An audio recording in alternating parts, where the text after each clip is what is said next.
ilang weeks na tayo dito sa Sexy Babes. Ano pa ba ang hinahanap nyo para manalo sila today? Chi? Hinahanap? Siguro, yung genuine heart talaga. Kasi nagtatranscend kasi din sa camera kung totoong tao ka and you're not faking it. So, yun yung hinahanap din natin talaga. Tama. Kasi kung nahihirapan kang hanapin, pa-blatter na natin yan. True. Oo, para... Ay! Para makakasuhan, Hindi, sexy pa-blatter babe. kasi nawawala, hindi mo makita eh. Ay, Oo. papahanap natin. Yeah, pahanap natin. Kung totoong tao, kasi minsan manika yung Huwag naman naman.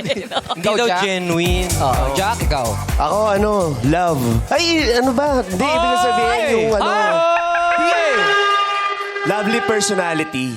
Yun, yung parang comfortable lang sa... Bakit naman ni-love mo? Para kanino mo ba sinasabi yan, Jack? Wala, Kim. Kandito ba sa mga co-host namin? May sinasabi to. Uy, umaasa si MC. Umaasa si MC. Shock naman. Jack, ano daw ba ang ibig sabihin ng 3 months, sabi ni Jackie? Bale, 2 months na lang. 2 months. Ay, sakto, 2 months. Si MC 2 months yung buntis eh.